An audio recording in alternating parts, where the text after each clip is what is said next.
Chair, and thank you to the witnesses today for being with us. I really appreciated your opening remarks. I'm going to be talking about or asking about a range of things that impact students.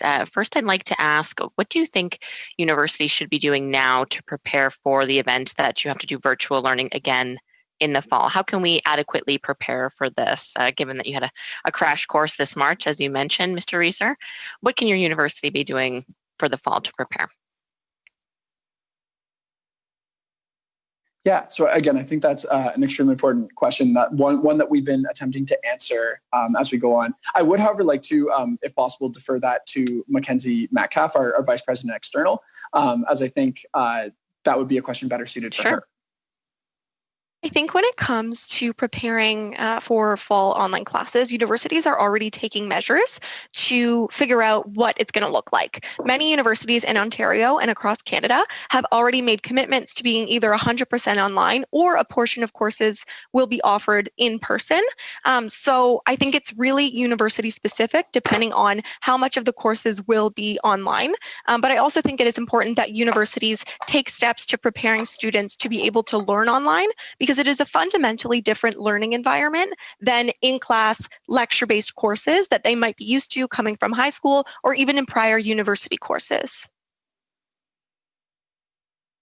Thank you. Thank you for that. My second question is concerning financial aid for students. Many students are, of course, supported by their parents in university, but also, in addition to that, access government student loans, which, if my memory serves correct, is actually dependent on the parents earning from the year prior, which, of course, as was mentioned, many parents have taken a serious hit to their income this year. So if the students weren't eligible last year because of their parents' income, that may not be the same this year going into the fall semester. So do you anticipate there will be a significant impact on fall enrollment because of the lack of parental support or the lack of access to student loan eligibility?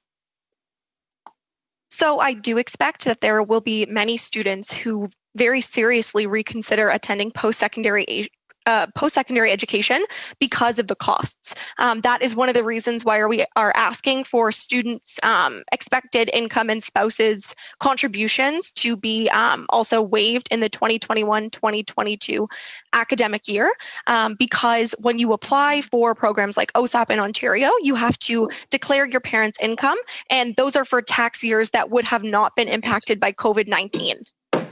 Right. And just over to CASA, I know that CASA, you represent, I think it's 300,000 students. Do you have any idea of what the impacts will be in terms of enrollment if students can't access government student loans or perhaps just direct support from their parents? Do you have any idea how many students will be impacted by that? If Mr. Chastelin, if you could respond to that.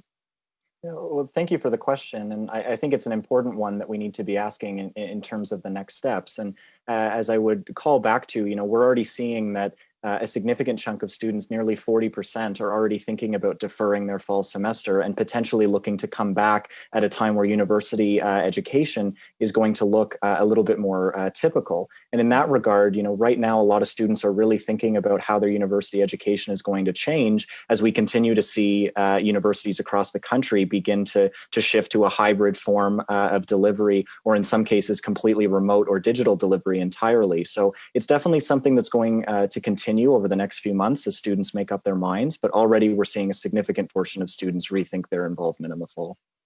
Thank you. Yeah, 40%, that's significant. That's a lot of people that might not be returning. So something for public policymakers to consider for sure. I'd also like to talk about mental health. This is something that was talked about in the last hour and was also mentioned in your opening remarks. So can we qualify the mental health impacts a little bit? What have been the causes of the mental health strain? I know these are very obvious to students, but just for parents who are watching, for example, can we qualify that a bit? Why are students feeling considerable mental strain? Just a list of things would be great to hear.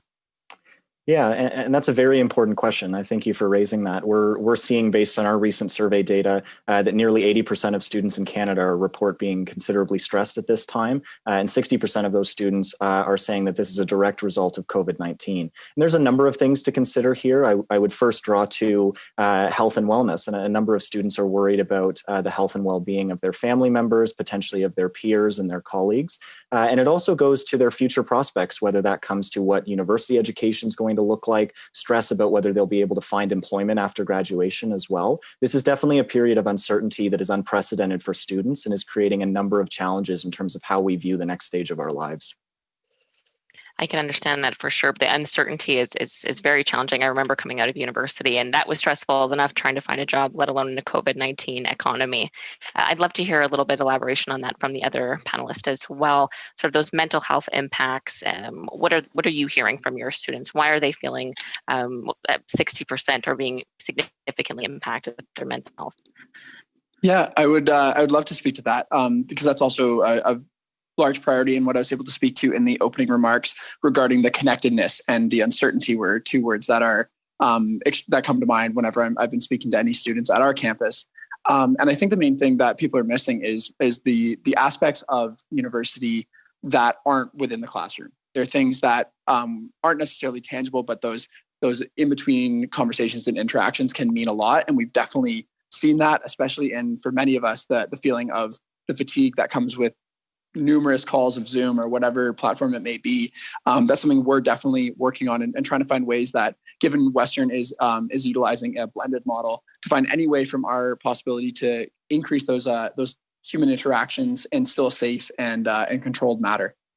Thank you. Thank you, Ms. Doncho.